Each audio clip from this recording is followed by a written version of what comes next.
The river was a snarling beast, swollen beyond recognition, a brown torrent devouring everything in its path. In the chaos, a flash of golden fur broke the surface for only a breath before disappearing again. Max, the golden retriever, was gone, dragged beneath the crushing current, swallowed whole by the storm's rage. There was no air, no light, only the roar of water closing over him. Seconds stretched into eternities. Somewhere above, voices screamed, primal and fractured, but the river muffled them into nothingness. Max's disappearance was not just a body lost to a flood, it was the fracture of hope, the extinguishing of courage mid-stride. If he did not resurface in moments, the story would end here, under the surface, where heroes die unseen and unremembered. The jungle held its breath, the clock beginning its merciless countdown. High on the muddy bank, a troop of gorillas screamed into the storm. Their cries pierced through the thunder, a chorus of despair that shook the canopy. Their eyes, wide and glistening, were locked on the water, pupils darting with a kind of wild horror only the helpless know. Yet to the outsider, the object of their terror remained unseen, still hidden beneath the curtain of rain and foam. Each cry was not just sound, but a knife, slicing through the saturated air. Mothers clutched their infants. Younger males thrashed branches in frustration. The silverback's chest thundered with a beat that seemed to rattle the forest itself. The cries were not random, they were unified, like an orchestra of grief. Something irreplaceable had been stolen from them, something they could not reclaim. Their roars were not a call for help, but an acknowledgement of loss. Yet, the river showed no mercy. Earlier, Elias knelt at the river's edge, boots sinking deep into sucking mud. His hands were raw, blistered from clutching a rope he had anchored to a gnarled root. He cast it desperately toward the dark water, his every muscle screaming to fight back against the torrent. But the storm laughed at human effort. The rope snapped taut, wrenched sideways, and in a brutal instant it slipped free, nearly yanking Elias into the undertow with it. He collapsed onto his knees, mud coating his palms, heart hammering. His tools, his strength, his training, all nothing before the sheer indifference of nature's violence. The water had mocked him, tearing away his last illusion of control. In that moment he understood the truth. No rope, no branch, no human invention could save the fragile life drifting toward death. The river was judge, jury, and executioner, and Elias was only a powerless witness. Before the storm swallowed everything, the baby gorilla had clung to a slick stone near the water's edge. Its tiny fingers dug into smooth rock, but each surge of current pried them looser. Rain lashed against its slick black fur, plastering it flat against trembling bones. The storm was merciless, inflating the river into a swollen monster. The infant's wide eyes flicked between the bank and the water, silent cries drowned by the roar. Then came the final betrayal. Its grip, too small, too weak, slipped free. The rock, once an anchor, became a launch point into chaos. The gorilla spun helplessly, a speck against an infinite force. Above, the troop roared in unified agony, but sound could not build bridges across water. What had taken months of nurture and protection unraveled in seconds. The river had claimed its prize, dragging innocence into its swirling jaws without remorse. At the bank's highest ridge, the silverback stood, colossal against the storm's gray curtain. His chest exploded with thunderous beats, each strike reverberating like war drums through the jungle. It was not mere noise, it was the sound of rage, despair, and power bound in flesh. The rhythm sent vibrations through the sodden earth, a warning to gods or mortals alike that something sacred had been stolen. His face, carved in fury, scanned the flood not as a frantic parent, but as a ruler witnessing betrayal by the elements. Each beat said, "I cannot reach you, I cannot stop this." The raw force of nature had humbled even him, master of this domain. His power was useless against the river's greed. To the troop, his drum was both comfort and confession. Their leader shared their grief, but could not rewrite the storm's verdict. The jungle bowed to water's dominion. On the riverbank, Max crouched low, mud spattering his golden coat, ears pulled back against the storm's howl. Beside him, Elias's voice cracked, sharp and desperate, a command hurled into chaos. Stay. It was an order built from fear, from human instinct to protect what one loves. But Max's honey-colored eyes never wavered from the dark speck tumbling in the current. Between master's voice and drowning child, the choice became a battlefield inside him. And then it wasn't.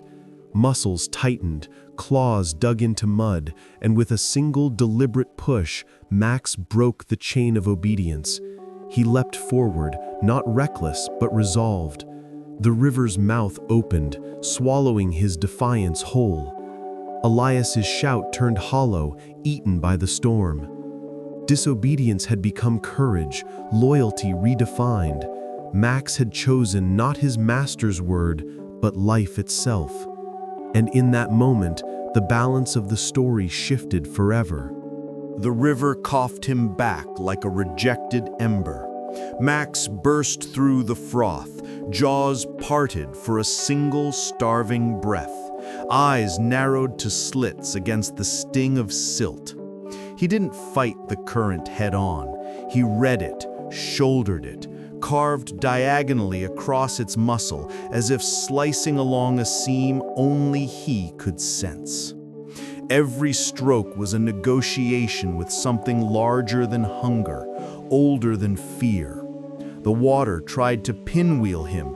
He tucked a foreleg, corrected, found the line again. Behind him, a wake of ochre fur and air shattered into spray. Ahead, the torrent kinked around a half-sunk snag, building a slick corridor that could sling him closer or fling him under. He chose the angle that risked bruises over drowning. The jungle's noise dimmed in his head. Only rhythm mattered now. Kick, reach, fold, breathe. Each beat a vow hammered against the flood. The storm fed the channel a procession of killers disguised as drift. Limbs thorned like spears, spun in slow revolutions. Bark ripped free in long, wet ribbons. Root balls turned like planets, dragging eddies that sucked at anything warm. The brown water gleamed with a metallic sheen, as if rust had melted into it. A sideways current stitched across the main flow, introducing a false calm that promised rest yet hid a grinding undertow beneath. Max skimmed its edge, reading the surface the way migratory birds read wind, twitch by twitch. The river opened sudden mouths, holes of collapsing foam that winked, swallowed, and sealed. Sound morphed from roar to hiss to the dull thud of wood striking wood. Every element wanted ownership: gravity, speed, debris, depth. Nature presented a ledger without sentiment, charging interest with each second. Max paid in muscle and heat, trading comfort for inches. Across the bank, a single sound cut through thunder like a blade through rope. The mother's cry carried a frequency that lived in bone, not ear. A serrated wail that pulled at everything with a pulse. She tore at broad leaves and thorned vines, as if the forest itself had become a net thrown over her, as if freeing greenery could rewind water. Her nostrils flared, chest heaved, fingers flexed with the memory of a familiar weight no longer there. The troop's agitation bent around her like orbiting moons. Young males feinting toward the edge, then retreating, each step measured against an unseen line set by fear and law. Rain beaded on her lashes, turned to rivulets, fell like tiny departures. The river did not answer her, yet it seemed to lean closer, greedy and deaf. In that moment, the jungle's heart beat in time with hers and bled. Max's expression flattened into the rare geometry of resolve. Ears angled back to reduce drag, mouth closed to a hard seam, eyes narrowed to the exact width of intent. His body, streamlined by necessity, became a tool, not an animal, forged by 1,000 minor corrections in a world that punishes hesitation. Pain registered as information, not complaint. Cold became a map, tracing where currents pressed hardest against ribs and hip. The scent of silt and tannin, the taste of iron and leaf, the prickle of grit under lids. Each detail filed and ignored. The nearest safe eddy glittered like a promise made by liars. He kept to the danger line because danger was the only route that converged with a tiny drifting life. Time thinned to a wire. There was no bank, no handler, no history. There was only the face that makes choices and refuses their alternatives. On the bank, memory rose like steam from soaked earth and wrapped around Elias's throat. Another river, another season, another small body turned by a current that looked slower from shore. He remembered the slack weight in his arms, the taste of failure as real as blood, the helicopter thudding away with a blanket that did not move. The storm in front of him braided with the storm behind him until they were the same weather. His hands shook not from cold but from recognition. Tools clattered useless against his thigh. The coiled rope became a symbol for every plan that had snapped. He measured distances and saw funerals. He saw Max in the river and understood that obedience would have killed something irreplaceable. Guilt sharpened into clarity. The inlet he had dismissed as mud became a path, imperfect but real. He chose to bleed for it if needed. The infant's fingers, blue with cold and wrinkled by the river's relentless gnawing, finally surrendered their last anchor. The slick rock they had polished with desperate clutching turned faceless and rejected them. The small body rolled once, twice, a leaf without stem, then slid beneath the glaze of water as if a door had shut over it. For an instant there was only the suggestion of shape, a darker vein within brown glass, then even that blurred. On the bank, sound warped.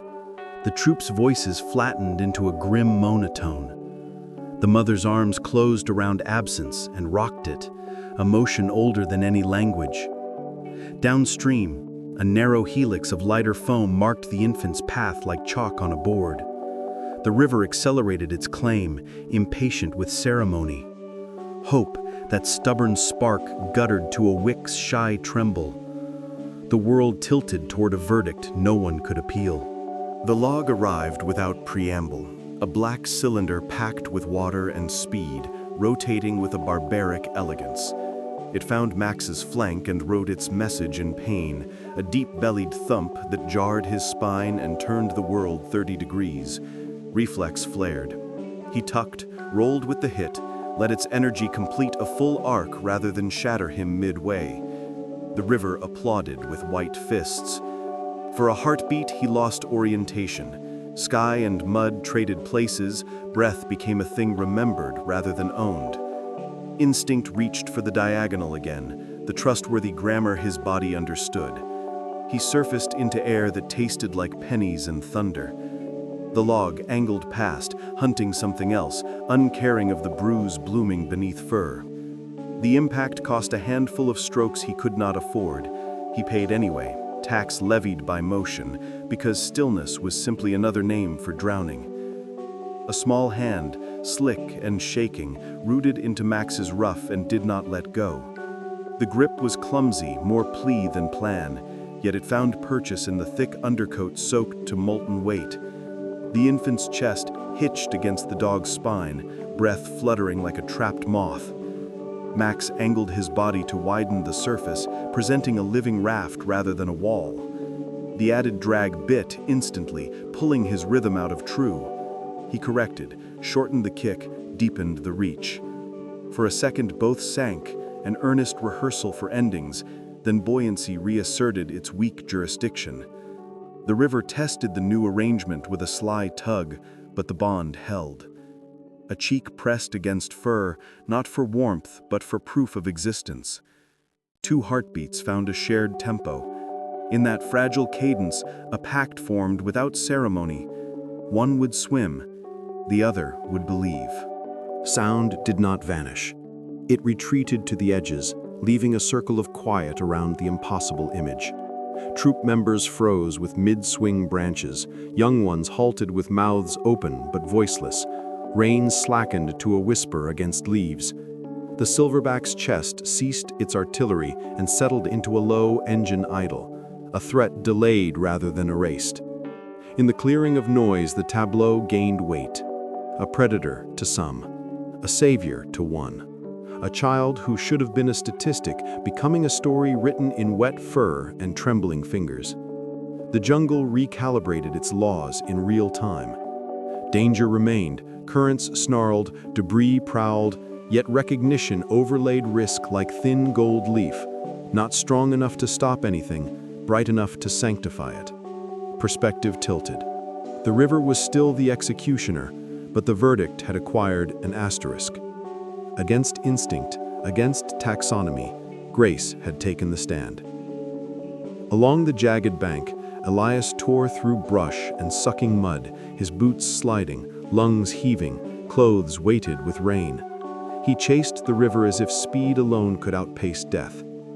Every stumble reopened memories of the boy he once lost, each slip reminding him that rivers have no mercy, only appetite.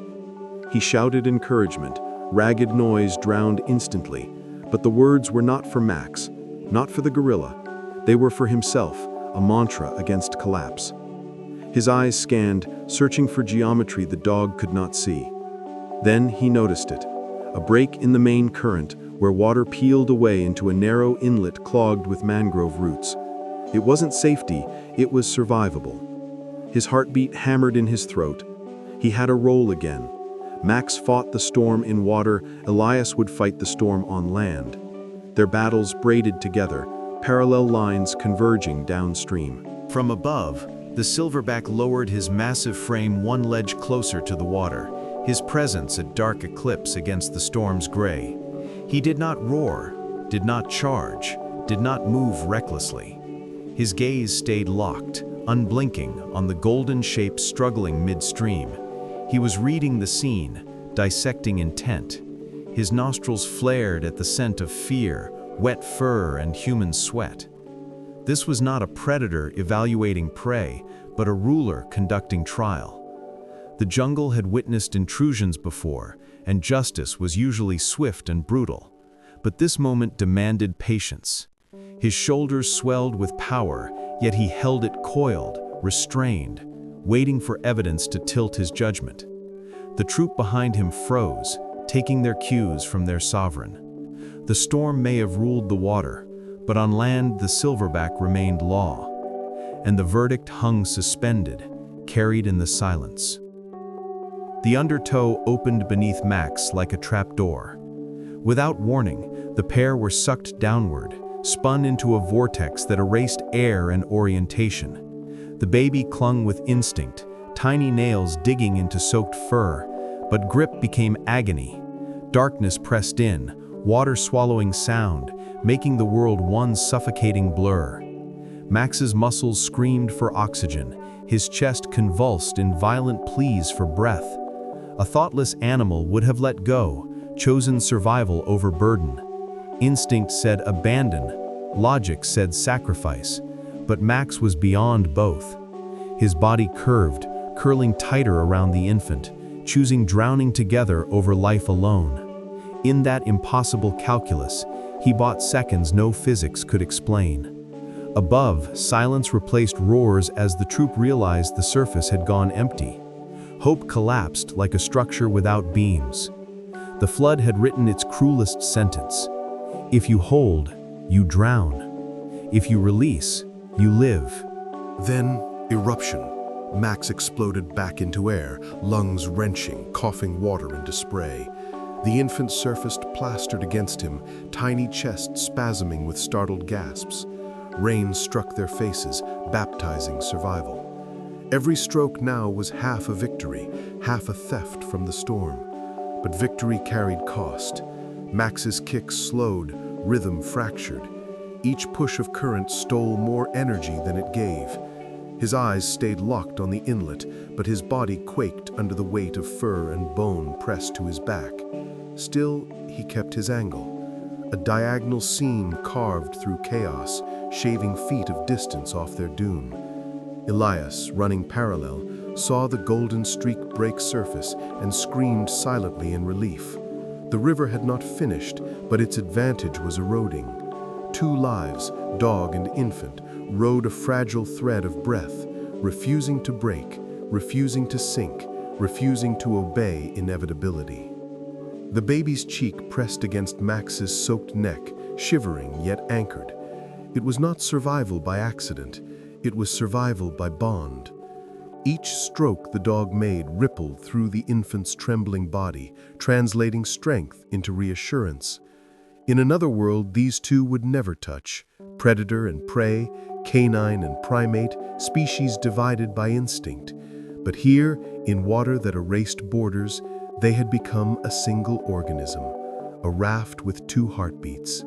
Trust overrode fear, instinct yielded to connection.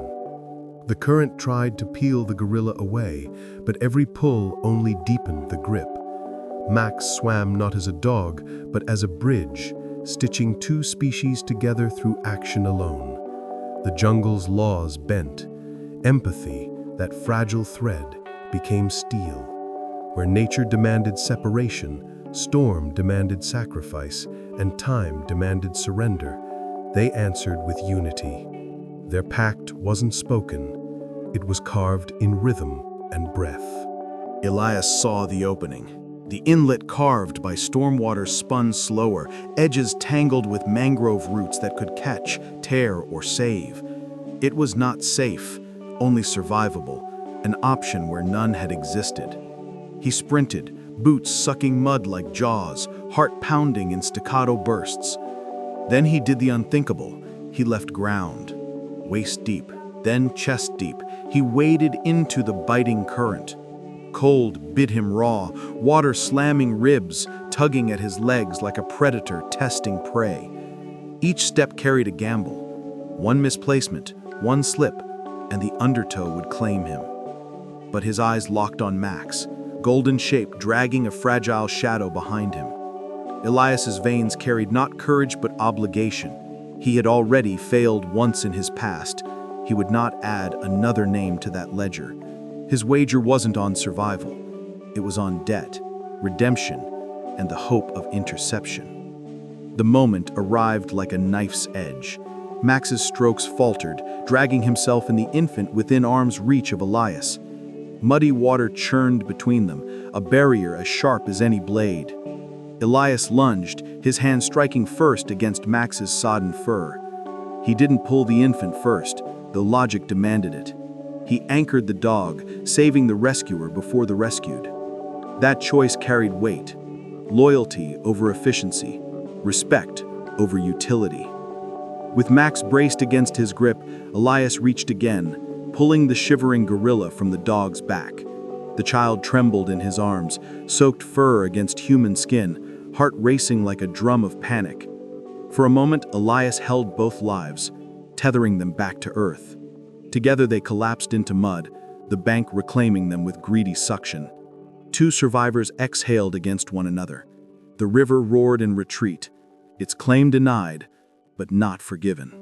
The forest split open with a sound more powerful than thunder, the mother's arrival. She tore through foliage, eyes locked only on her child. Vines snapped like brittle bones beneath her weight. Leaves exploded into fragments as she lunged forward.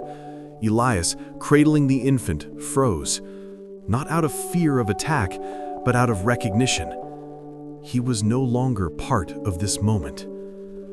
The mother seized her child, pulling him to her chest with a cry that came from the marrow of existence. She rocked, cooed, whimpered, her massive frame trembling as she pressed her nose into damp fur. The baby's tiny hand reached up, closing around her ear, and the cycle was restored.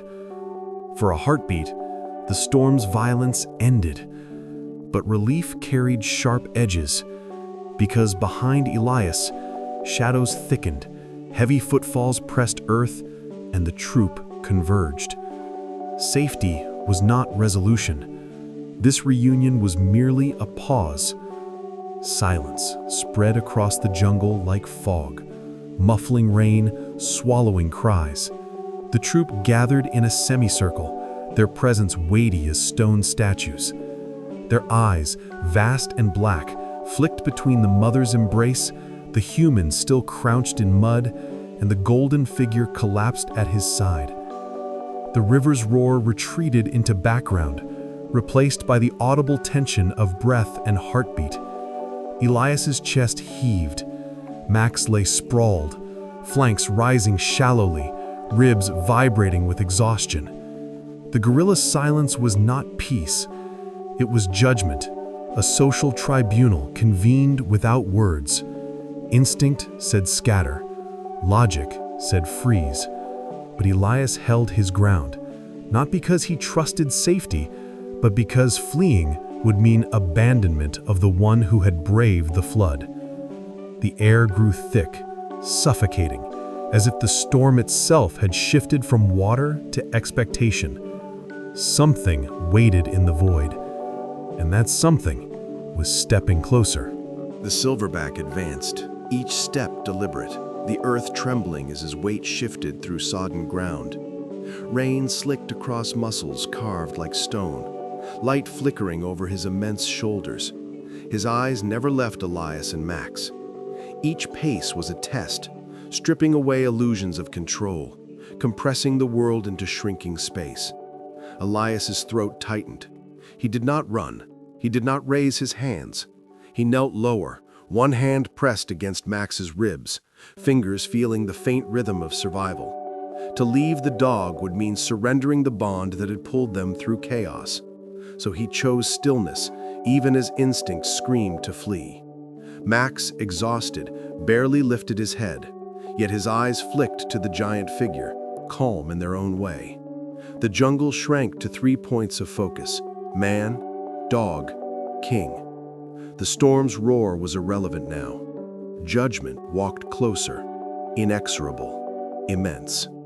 In the haze of tension, a sound leaked into memory before it existed.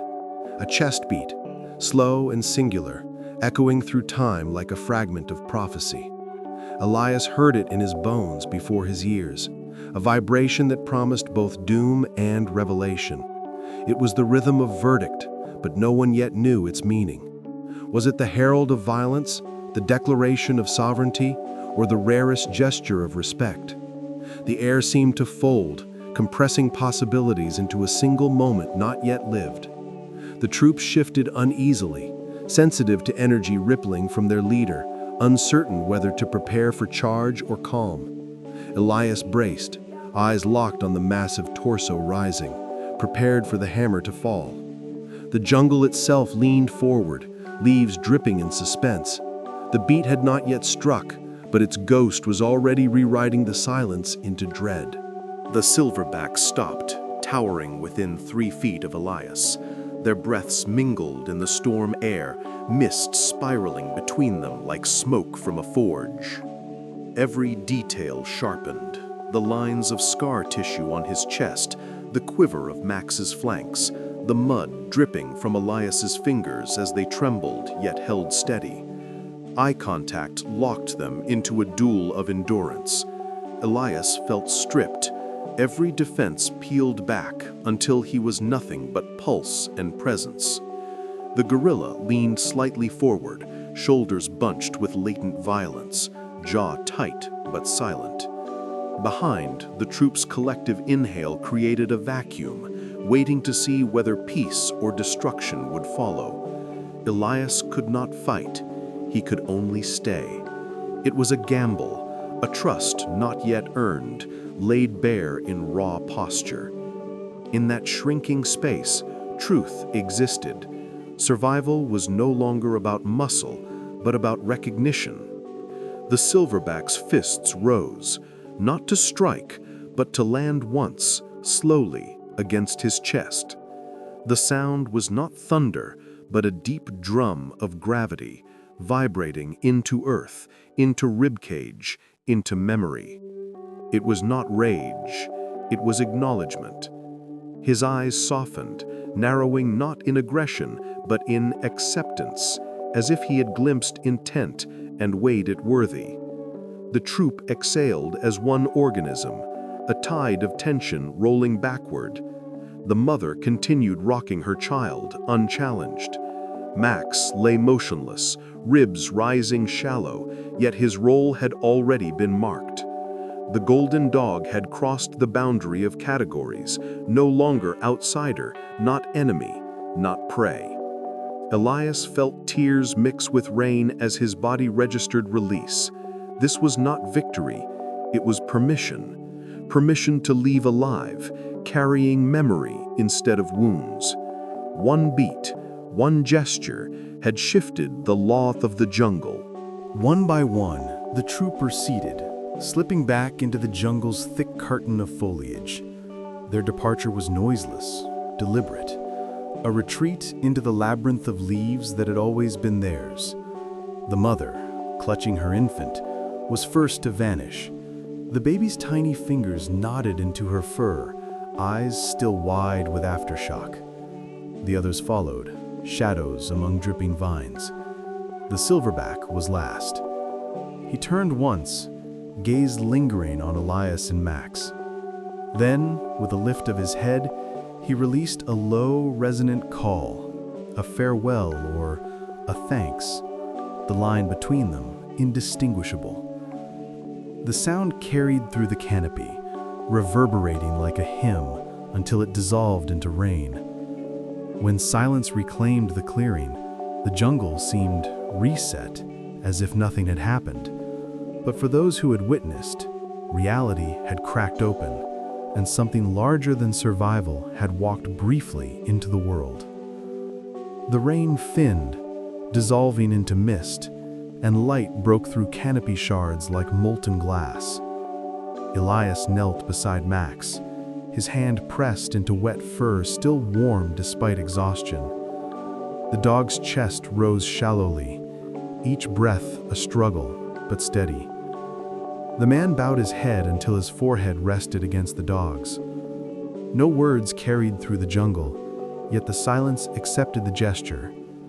The story needed no narration. It lived in skin pressed to fur, in gratitude beyond command.